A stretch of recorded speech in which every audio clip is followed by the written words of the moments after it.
Leesa, I want to chat with you about our shared interest in tattoos. You clearly have a lot. Oh, cool. And you also specifically have Disney related tattoos, which I love. How many of your tattoos are Disney tattoos? Okay, well, I have Mickey and Minnie here, and then I have Walt Disney, and then I have my little guy, my youngest son, in Mickey Mouse ears. So three. I love it. Now you're gonna trump me pretty soon. You have two? I have two. I have Mickey, and then I have the partner statue. I love them both. Partner statue, especially. The partner statue, it's a little bigger than I wanted it to be, but it's kind of grown really?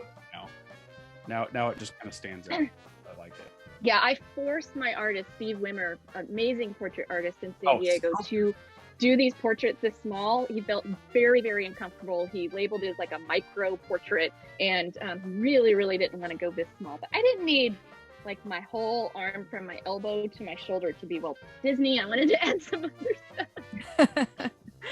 Fill it in with other people that you also love. Yes, yeah, exactly. Well, portrait tattoos is a really tough thing. Like, it's tough to get. It's tough to pick the right artist. Very, very hard. I was lucky enough to find Steve on Instagram and have him be local and tried him out with one. And that's what you got to do. You got to try one, preferably a little bit more concealed to make sure the artist really has their chops. And then of course, then I couldn't stop because I saw, what amazing resemblance. He's just so incredibly talented. Yeah, the portraits are scary, especially when there's someone that you love. I have gotten a lot of comments about Disney. Is that Walter Cronkite? Is that Walter Matthau? Is that Vincent Price? Is that your grandpa, which I recently made fun of kind of in our comedy skit? So. Well, I think portraits, that's why it's such a tricky thing, because portraits are just that. They're portraits. They're not an all-encompassing stamp version of someone's face. That doesn't exist. Exactly. Everyone changes over time. Totally. I think it totally resembles Walt, but it throws people off with the cigarette too, because if people don't know the history or know much about Walt Disney, and especially if they do know that maybe he died from lung cancer, why would you put that? That's just who he was. You guys know. I've heard you talk about it. He was a massive, chain smoker. His family talks about it, very vocal. And for a long time, the Disney company airbrushed out his cigarettes, because he was photographed with his cigarettes. And now they've supposedly, I read that they stopped doing that because they don't just want to brush it under the rug. They want to raise awareness that, hey, this amazing, freaking legendary man died too young at 65 from smoking. So, how much longer would he have been with us if he had not smoked? How much more would he have created, in the world? So, It's a conversation piece, the cigarette. I've had to defend it before on the internet. It's funny. What? Oh, yeah. Oh, yeah. Do you think you're going to stick with all black and gray tattoos? Gosh, I love color. I am so conflicted. I love color. I love black and gray.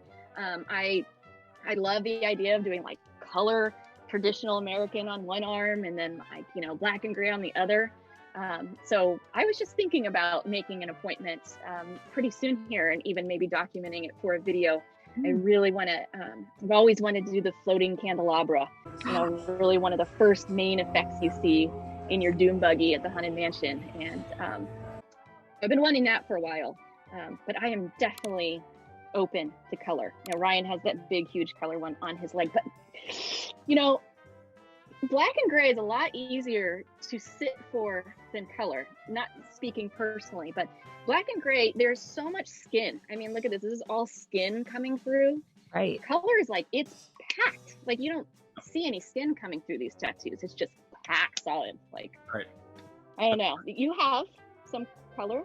I don't have any color. None of us do. No. Okay. Oh, no. Oh my gosh. I didn't make that correlation before. How funny. Yeah. So I'm a little scared to get color. And I hear people have more reactions to like the red tattoo ink. Yeah. And I'm a total hypochondriac. Whatever I see, I think I'm going to get. So, but I know you guys have been talking and are sponsored by the tattoo.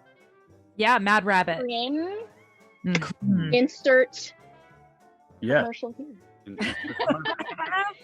Yes. No, I'm really looking forward to getting some of that. I was even thinking for the holidays, like as presents and stuff. I think that's a great idea because I definitely get like, ashy, try to do the Lubriderm every day. And I realize I do the Lubriderm every day on this arm. That's, I just have this one on my wrist, but on this arm. And I was just thinking, like, it was literally yesterday. I was putting it on. I was like, oh my God, like in 10 years, is this arm going to just be all supple and young? This arm's just going to be all freaking. Think about it all the like time. I am a human experiment. Right. Lubriderm right now.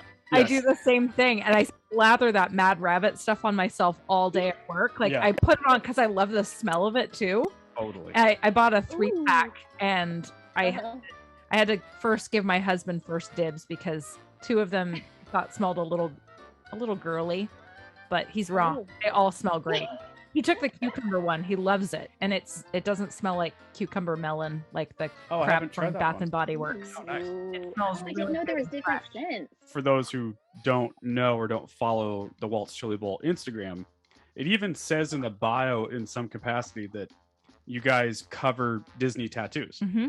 And it's part of the account is that you share different artists and tattoo culture with kind of a sub focus in the Disney tattoo realm.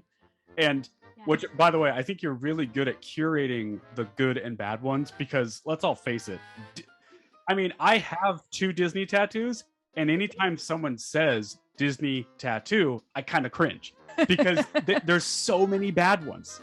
There's so many bad ones, and like, it can just get out of control. Yeah. Like you gotta be selective. I hate to say it because I'm not a hater at all. I don't want to judge anything that anyone puts on their body. But just to take your point home about there's some bad ones, all you need to do is go on a hot day on Disneyland and stand in line and just look around you. Yep. A lot of bad Disney tattoos. Oh yeah. And it's not to say that mine's not. Yours is great. Well, thank you, but I have had people totally, hate on mine too. So I'm not above anybody. Totally. But yeah, like real, like kind of homemadey kind of. I got homemade ones too. I'm not hating anything. It's okay. We get what you're saying. Yes, I totally get what you're saying. So yeah, I love yours. I've actually been meaning to share yours. Oh, nice. I'll do in due time. Yeah, it's a lot of fun. I don't go seeking most of these tattoos. Actually, once you start looking at things on Instagram, obviously on the search page, it kind of recommends things to you. So actually, I'll find them a lot on the search recommendation page, of some Disney tattoos and artists. I have gone searching for some when I'm looking for like some real gnarly ones. Like I've posted a lot of like hand Disney tattoos, or like, like I just did like full leg from like crotch to ankle of Nightmare Before Christmas. Those I kind of go seeking for a little bit more. But oftentimes they're just gifted to me from Instagram. The Instagram gods just gift me awesome tattoos to share with everybody.